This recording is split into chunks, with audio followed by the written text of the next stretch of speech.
Rise and Shine Rwanda, it's Wednesday the 24th January 2018.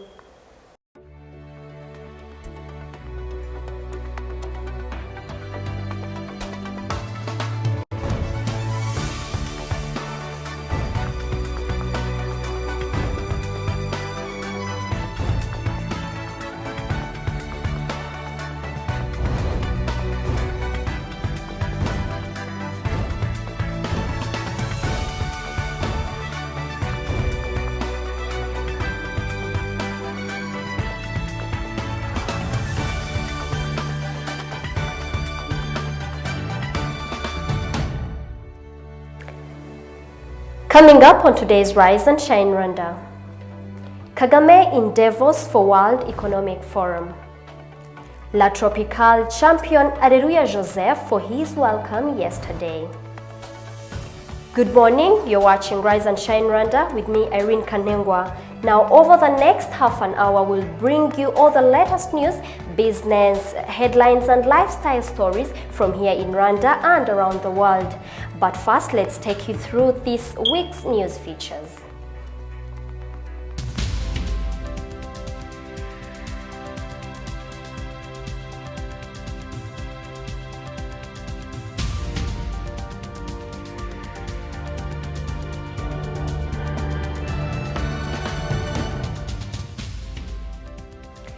President Paul Kagame in Davos, Switzerland, where he will be joining a host of world leaders and captains of industry from around the globe for his year's edition of World Economic Forum meeting.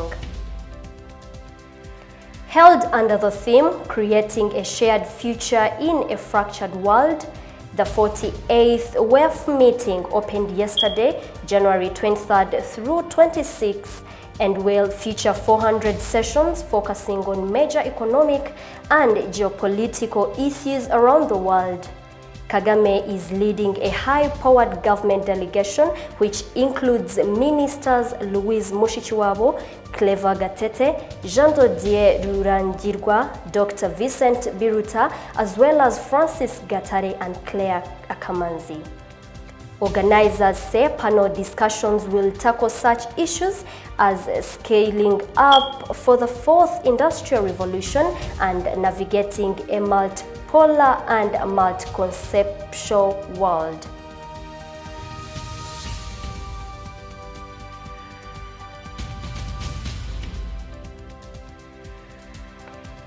In regional news, 6 people were killed in the Democratic Republic of Congo on Sunday, the UN said, as the authorities cracked down on a banned protest against President Joseph Kabila. Witnesses said security forces fired live rounds and tear gas in Kinshasa to disperse demonstrators who had gathered after Catholic Church leaders called for a mass peaceful demonstration against Kabila's 17-year rule. The UN peacekeeping mission MONUSCO said 6 people were killed in Kinshasa and 49 others injured nationwide in anti-Kabila rallies. It added that 94 people were arrested across the country. Sunday's bloody crackdown comes 3 weeks after a similar march on New Year's Eve ended in deadly violence, during which organizers said a dozen people were killed. And now in international news, US President Donald Trump has hailed the end of the government shutdown as a big win for Republicans. The Democratic leadership agreed to back the bill after accepting promises from Republicans for a debate later on the future of young illegal immigrants. Mr. Trump said the Democrats caved as he signed a bill to end the 3-day shutdown. Thousands of federal employees who had been placed on temporary and paid leave since Saturday prepared to return on work. A spending bill that ended the shutdown passed the Senate by a majority of 81 to 18 and the House of Representatives by 266 to 150 on Monday.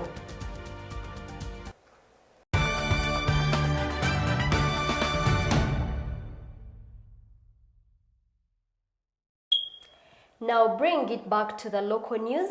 Singapore and Rwanda enjoy a special relationship on many different fronts. The two countries may be continental apart, but they share many similarities. Being smaller countries surrounded by much larger neighbors, both countries have constantly strived for positive diplomacy and economic integration in the region to foster better relations with the international community.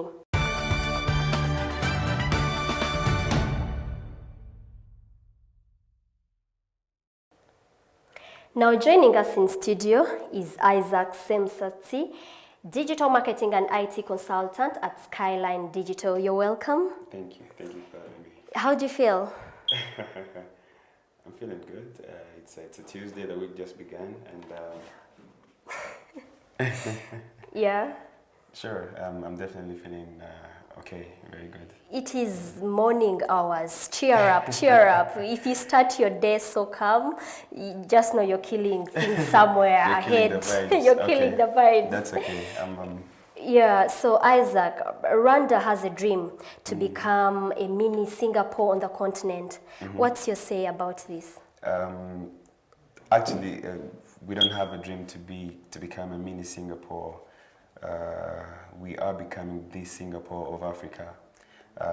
I mean, considering that is based on facts, considering what the government has, all the strides the government has taken and is still taking. I mean, Rwanda has become a model of Africa currently, and I mean, pretty much every country in Africa is looking up to Rwanda currently because of all the best practices, how effective the government is. And comparing with Singapore, we have so much in common considering our past, as well as the nature of our country. I mean, of our countries. Is a small sure, country, absolutely. as well as Rwanda, So a small community. So I look at the small size of Rwanda as actually a blessing. Some would argue it's a curse, but I look at it as a blessing. As a blessing. Absolutely. So, I mean, the government has inspired its population, its citizens, to aspire to do more. I mean, I'm still a youth. I don't know if you can notice. Yeah. But I dare to dream. I mean, to dream big because of everything the government is doing currently, the security, and I, knowing the government is there to support me.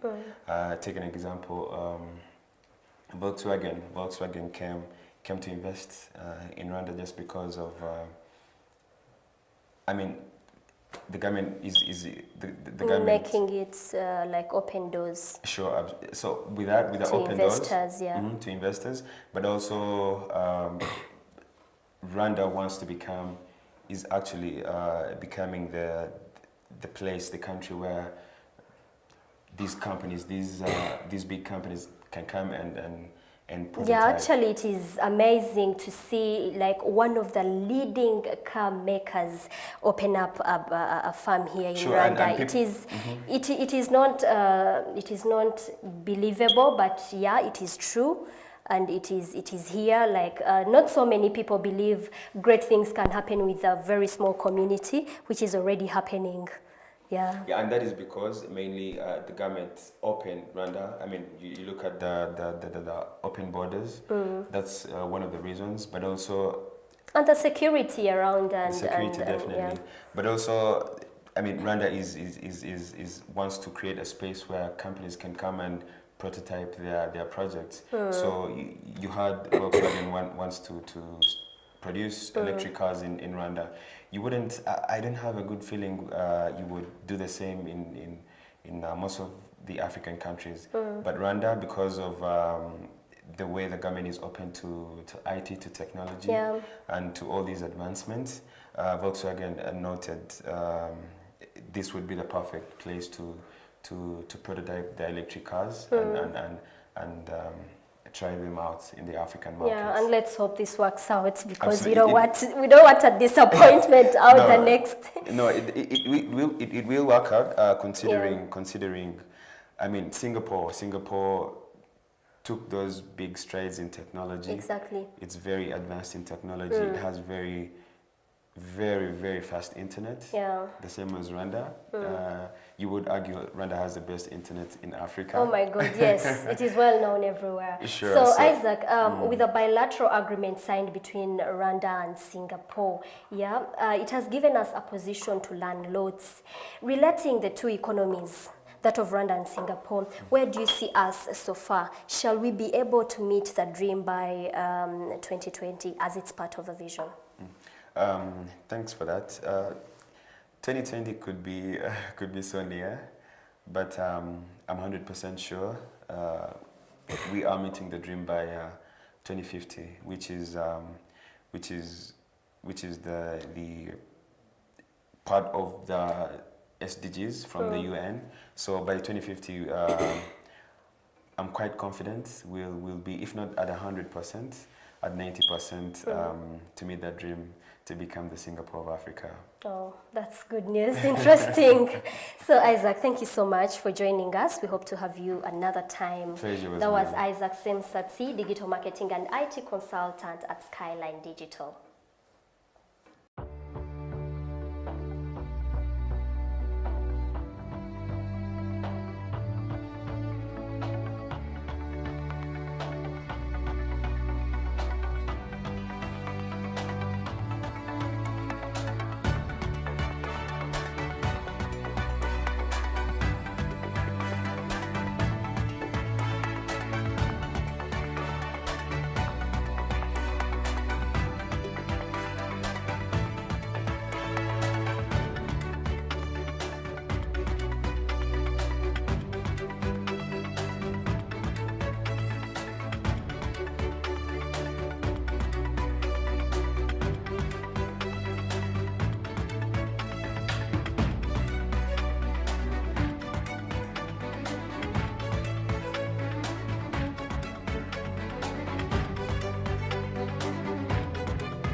Welcome back. You're still watching Rise and Shine Rwanda. Now, Rwanda's Areruya Joseph, also the reigning Tour du Rwanda champion, is the first Rwandan and third African cyclist to win the UCI 2.1 category race after Eritrean in 2014 and Tunisia's in 2015. Let's take a look at Areruya's efforts.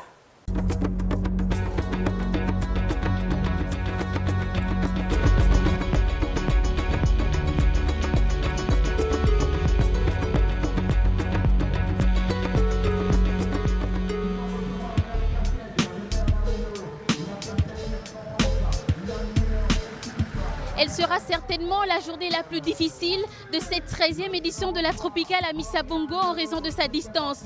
Les cyclistes devront parcourir les 182 km qui séparent la ville de Njolé à Mindik dans le nord du pays. Soyez les bienvenus sur TV5 Monde.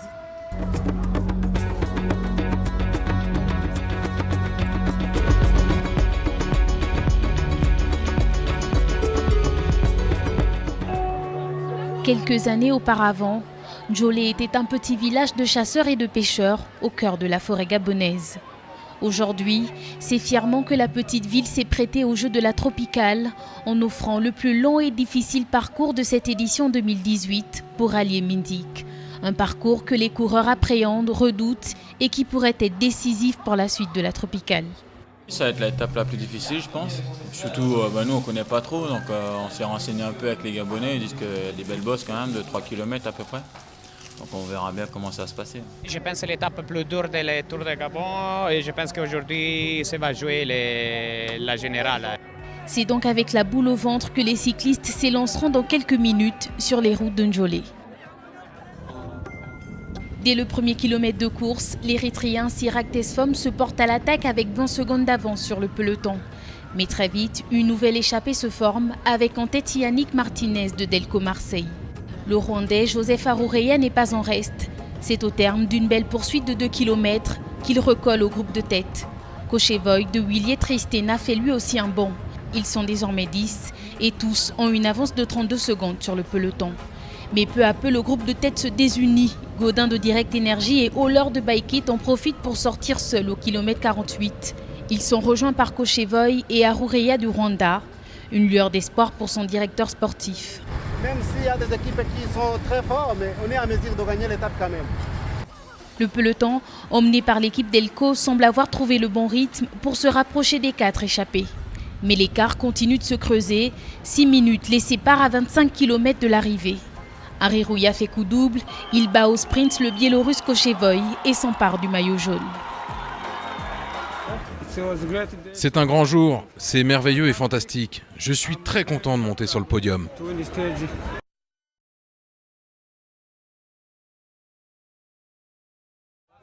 Dans l'épisode Pongara d'hier, vous avez pu en admirer qu'une infime partie de ce riche patrimoine gabonais. Alors aujourd'hui, découvrez la suite de cette visite paradisiaque en compagnie de notre guide Wilfried Christofari.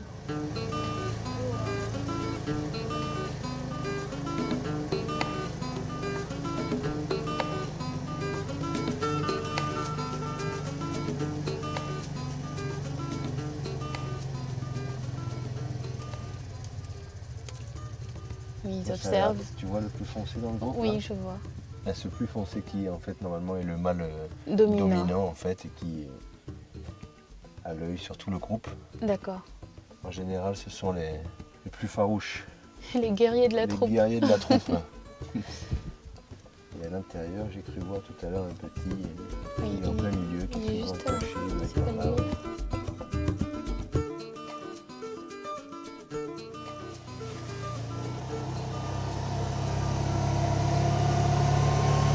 Ça, c'est des pistes qu'on a ouvertes petit à petit avec des machines pour pouvoir justement aller Permettre se permettre de visiter et d'aller à un point de l'autre côté de la pointe de l'île. D'accord.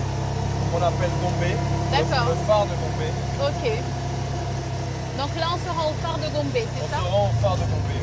D'accord.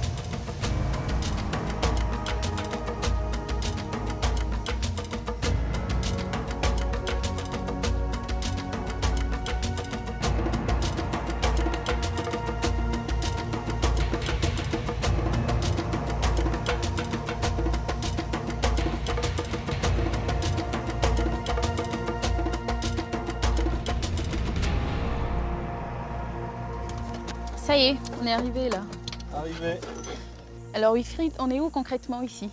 Là, on est arrivé sur le pic du phare de Gombe directement, D'accord. qui est encore actif. Oui. Et qu'est-ce qu'on a l'occasion de voir depuis le phare de Gombe? Une vue extraordinaire. En pleine saison sèche, les baleines qui sautent à moins d'1 kilomètre du rivage. Un coucher de soleil magnifique dans 30-40 minutes. Oui.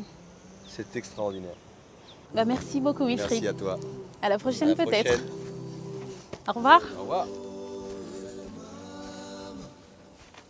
Demain, la Tropicale Amissa Bongo entamera sa 5e étape de course en passant par le Cameroun. Et si vous voulez en savoir plus, connectez-vous sur notre site www.tv5monde.com.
And now joining us in studio is our very own Doreen Mutesi, the Rise and Shine Rwanda executive producer.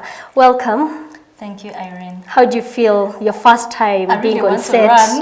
Why? To get off set. Relax. You're here to give us something. Is there a way I can just draw everything that you need to know about this guy and then I run away? Why drawing?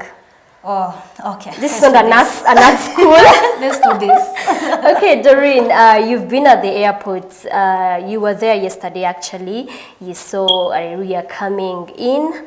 How do you feel? How do you feel about him? It was such a great experience seeing every Rwandan there, like celebrating. They're so happy to receive our very own Areruya Joseph with flowers, with flags, many hugs. People were actually crying. Like they were literally crying. Emotionally, yes. Yeah. So it was really a good thing for Rwandans. So Doreen, when you look at cycling as a sport in Rwanda, where do you see the future of this kind of game? Cycling is a game that is really peaking so quickly. And it is actually, I feel confident to say that it is the leading sport in Rwanda. So far, cycling is the game that represents Rwanda, like all over the world. When you say cycling, people get to know about Rwanda. Yes. Okay. So, what image does Areruya as a young sports personnel, being 22 years only? What image does he hold to the rest of the youths in Rwanda and Africa? Areruya Joseph, I can say he's such a hero. He's giving hope to the development of the game in the country, and not only in the country but also in the whole world. He has won the longest race in the Tropicale champion, and it's such a good thing. He's encouraging young people. Yeah. Many young people are actually looking up to him as a role model. Yeah. Yes, those that never thought that Rwanda would reach somewhere in sports are actually starting to believe in themselves. Yeah, and actually seeing him make it is also another thing, like to pull even those who are seated on their talents to feel they can make it. Yes, also it gives them confidence that the country is actually supporting them through Minisport, through Ferguasi, like the Federation for the Cycling in Rwanda. It's such a good thing. Yeah, so when we look at Areruya's victory, what does it contribute to the country? He has, I can say, he has raised the national flag in the outside countries in the category of sports. Rwanda is known. It's such a small country, but with very big ideas. So that is also another added value to the country. Yes. Yeah, and so many other what are they called? The tournaments will keep coming to Rwanda. There is another tournament coming up next month in February. Okay. It's called the Continental African Championship, and the area will participate. Oh my God, this is really life. This is a good news. Yeah. You have no idea. Yeah, and the next thing we know, Areruya is going to be joining Tour de France. Who knows? Why not? Exactly. Yeah, he's young. He's just 22. I can say the sky is the limit. Yeah, you're right. So thank you so much for joining us. Thank you. That was our own Doreen Mutesi, Rise and Shine Rwanda executive producer. We'll be back.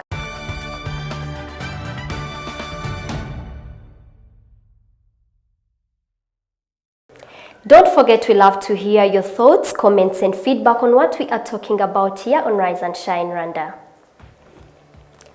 Tweet us at Rise and Shine RW, like us on Facebook, and send us your ideas for programs. Check out our Rise and Shine Rwanda YouTube page, where you can catch all the shows and the reports we do. Find us on Instagram, Rise and Shine RW. We love to see your pics, or check out our Rise and Shine Rwanda website.